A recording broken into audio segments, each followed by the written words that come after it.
When envy consumes our thoughts, it doesn't only unsettle us emotionally, it can also leave a path of devastation and broken relationships in its wake. Today on Truth for Life with Alistair Begg, we continue the series called Lessons for Life, and Alistair warns an audience of college students to beware the dangers of jealousy.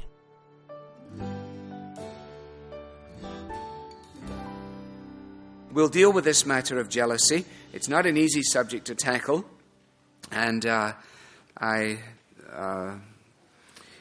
value your prayers as I speak. We're going to read Proverbs 27, just a verse or two. Proverbs 27. Do not boast about tomorrow, for you do not know what a day may bring forth.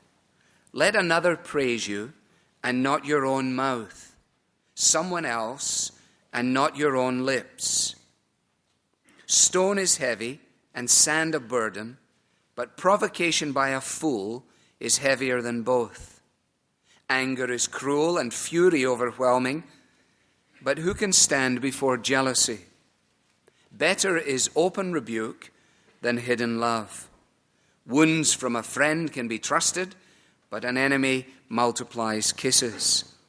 He who is full loathes honey, but to the hungry, even what is bitter tastes sweet.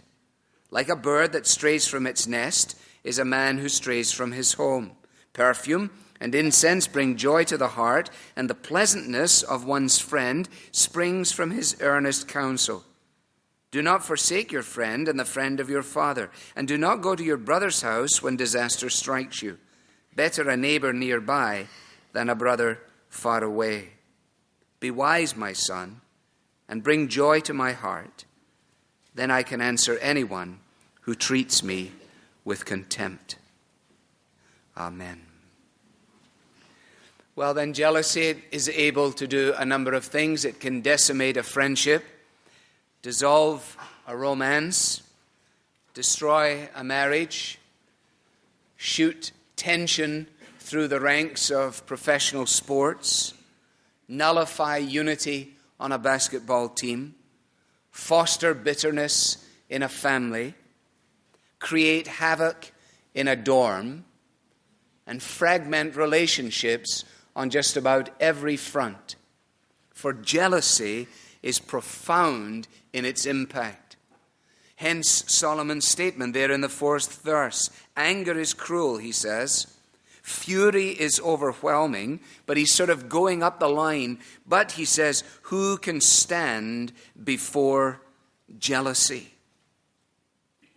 Now, we live in a very competitive world. We understand that. Indeed, you have come into a very competitive environment. And academically, it will prove to be a competitive environment. Many of you will have come from fairly small high schools in which you have perhaps been quite successful. And you've assumed that your level of success there is now about to be matched by your level of success here. Unfortunately, the pond into which you have now come is filled with a significant number of goldfish who are equally bright and in some cases even brighter.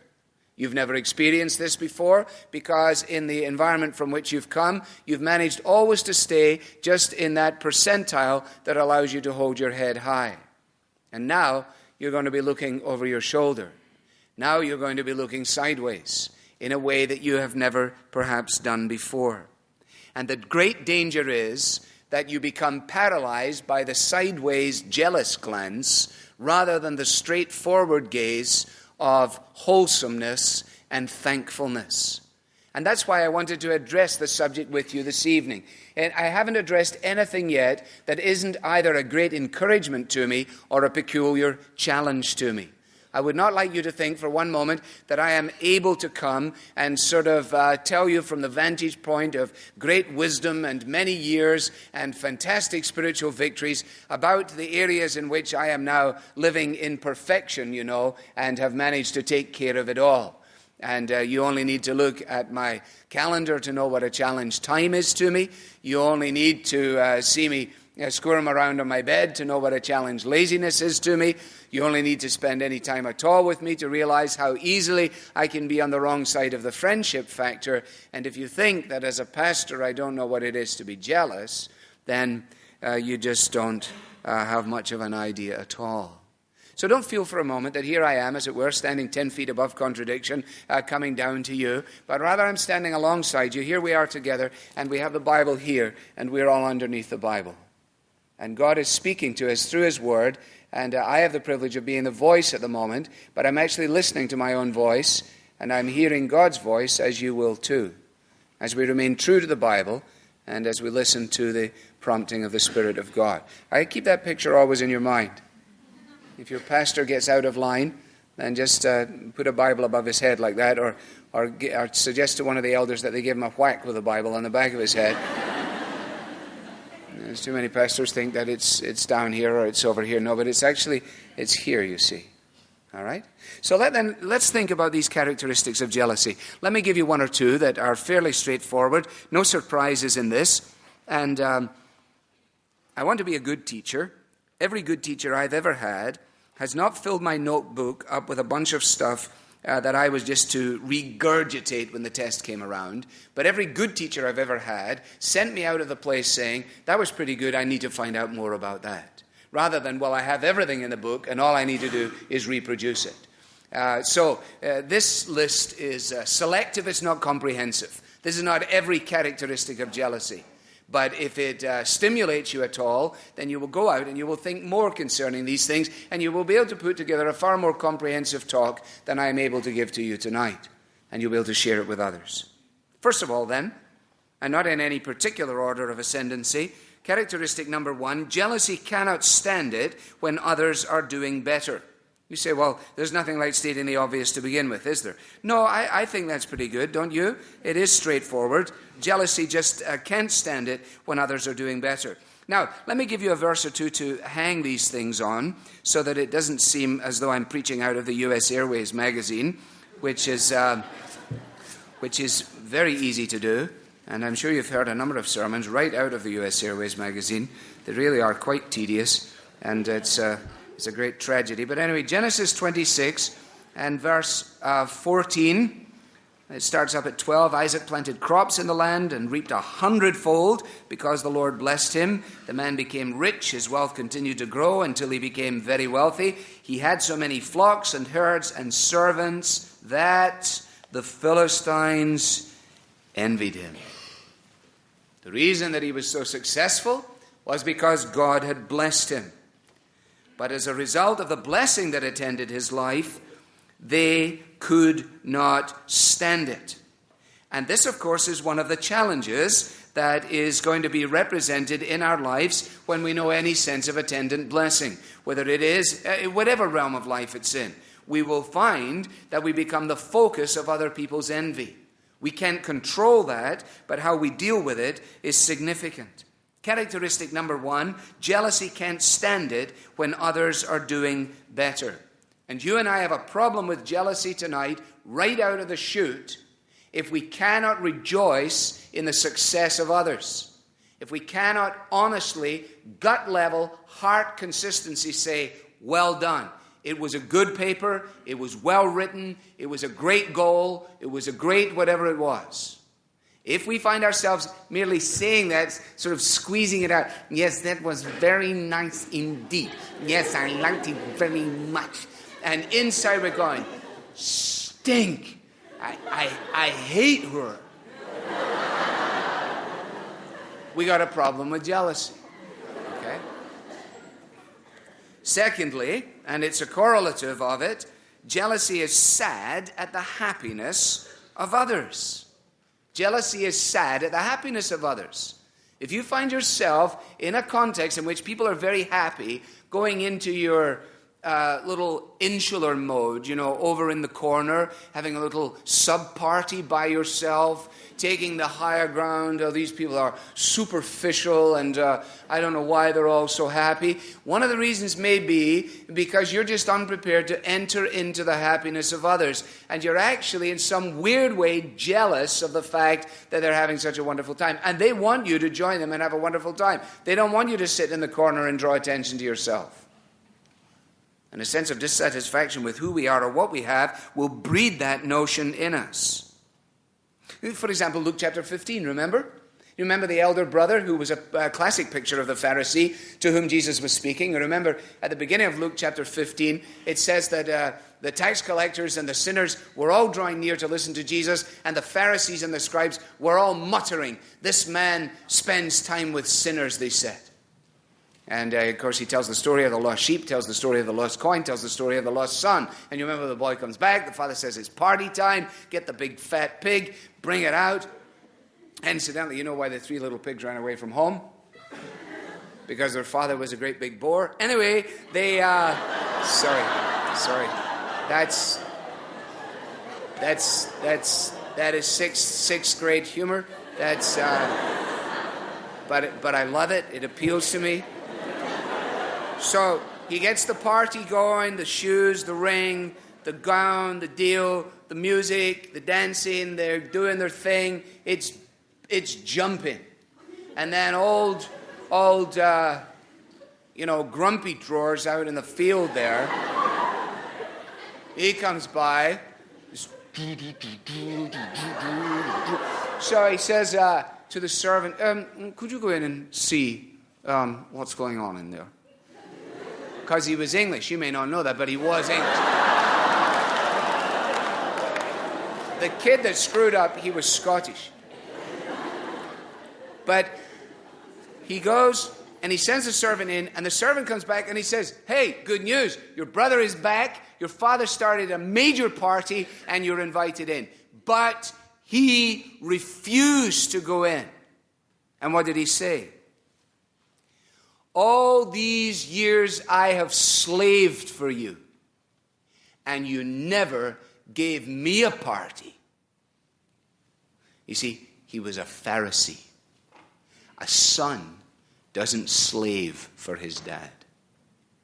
A legalist, a Pharisee, is enslaved to the routine and can't understand the liberating joy that is represented in the transformation of his brother, and can't enter into it. And at the very core of his reaction is the problem of jealousy.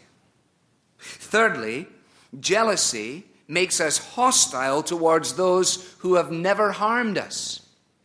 Makes us hostile towards those who have never harmed us. Now, be dead honest. Have you ever had the experience of looking across a room and going, "You know what, I can't stand that guy"? Right? I'd like to, you know what, I hope I play soccer against him, because I'd like to drill him right into the sidelines. The guy's just standing there, just a normal guy, just going about his business. And here I'm over here, man. I'm filled with animosity and hostility towards this person. And he never did a thing to me. What's the problem? Well, it could be many things.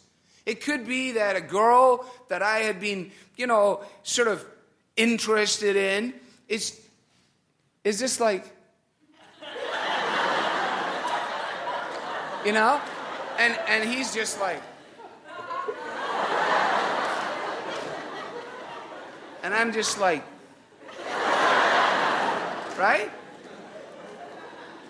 Or it could be that he has, muscles in places that I don't even have places.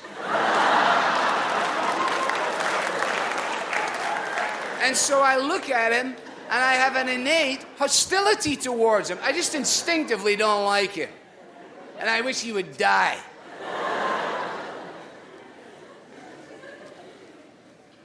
You said, you don't want to get as honest as this. You'll never be invited back to, if you admit all your sins like this.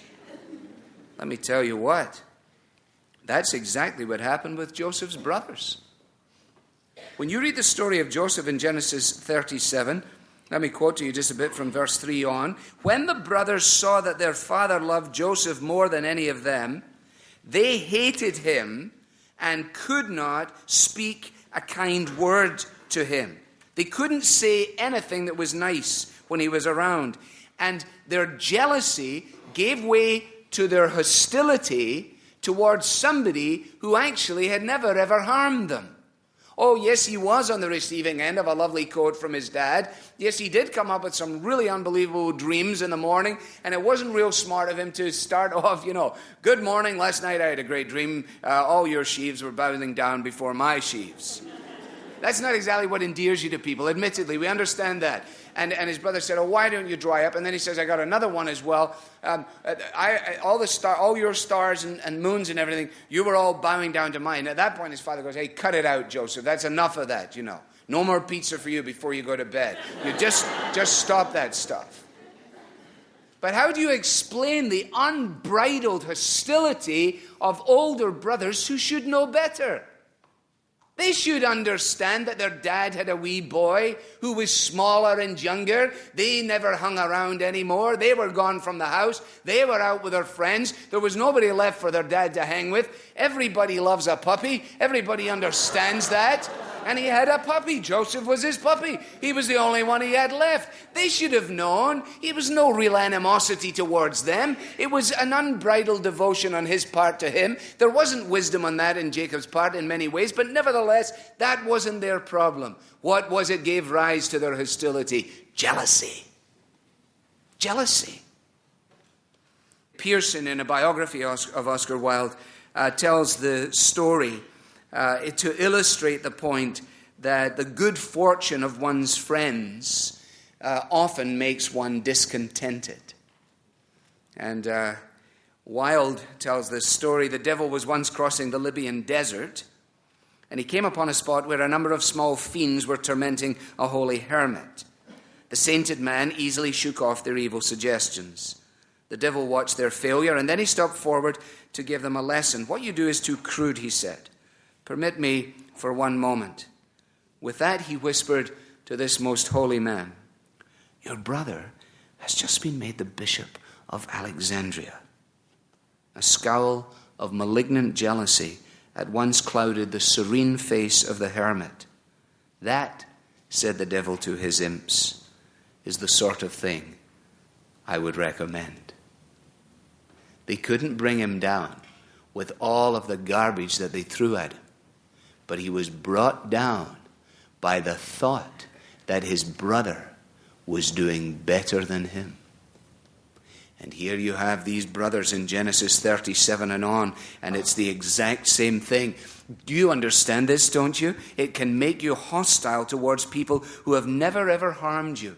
I came across a quote about actors who, in describing their experience in the world behind the scenes, they were honest enough to say this: while rehearsing the most moving scenes of love, tenderness, and intimate relationships, the actors were so jealous of each other and so full of apprehension about their chances to make it that the backstage scene was one of hatred, harshness, and mutual suspicion. Those who kissed each other on the stage were tempted to hit each other behind it. And those who portrayed the most profound human emotions of love in the footlights displayed the most trivial and hostile rivalries as soon as the footlights had dimmed. Why? Jealousy. Fourth thing I would say is this, that it is as cruel as the grave and may seek to bring about the ruin of the one envied. I'm taking too long on this, so I'll move on. But Genesis 4, Cain and Abel. There's your illustration of that. It is as cruel as the grave and may seek to bring about the ruin of the one who is envied. And the fifth and the final characteristic that I would point out is this, that it fails to recognize that God knows what he's doing in apportioning gifts. See, jealousy fails to recognize or accept that God knows what he's doing in apportioning gifts. That your DNA is divinely planned. The way that your nose is set on your face is to order. The fact, chaps, that you got one eye that goes here and one eye that goes there, I'm sorry, but that's the way he planned it. Do you believe that? 1 Corinthians 4:7. Who makes you different from anybody else? And what do you have that you did not receive? Well, if you received it, why do you glory as if you did not receive it? I mean, why would we walk around egomaniacs? As if somehow or another we were in control of the creation of our gray matter. Let's start there. We weren't. Of the faculty whereby we are able to retain information. Not us. Of our height or our girth or our speed or our ability with melody or whatever else it is. Who made you different from anybody else? God. And what do you have that you didn't receive? Nothing. So if you received it, why do you think you can be a snob? Why do you think you can be arrogant? Why do I think that I can draw attention to myself? As if somehow or another, here I am, I bet you're all delighted. No. In a moment, God can turn me into a blithering idiot. In an instant. That in one striking moment, I may never be able to put a sentence together again. So then why, in my endeavors to use language, given the gifts that God gives, would I then go out and envy him and her and him and her? And why would I rob myself of the joy of what he's given to me because I'm so concerned about what he gave to her, and it doesn't seem like what he gave to her is proportionate to what he gave to me? He gave to you exactly what you require. Put you together exactly as he planned. And when I allow jealousy to consume me, then I'm recognizing that I'm unprepared to accept that the giver of the gifts and the creator of the universe don't make no junk.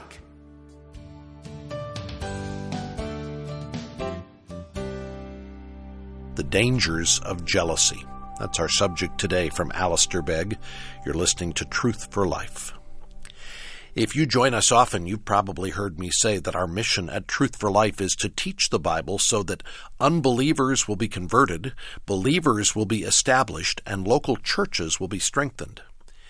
With that last goal in mind, we are excited to recommend a unique book today as we kick off Pastor Appreciation Month.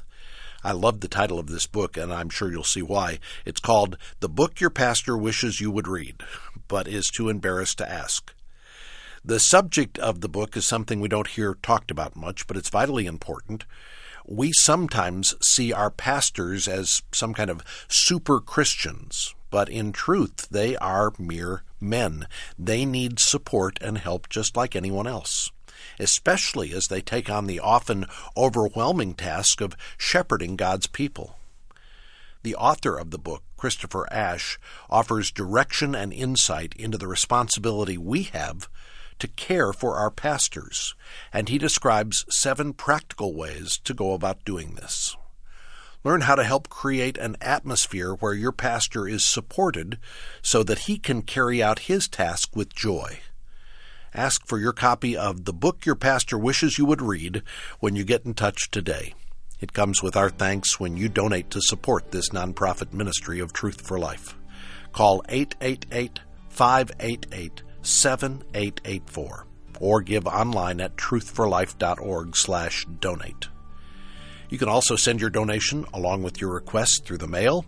Our address is Truth for Life, P.O. Box 39, 8000, Cleveland, Ohio, 44139.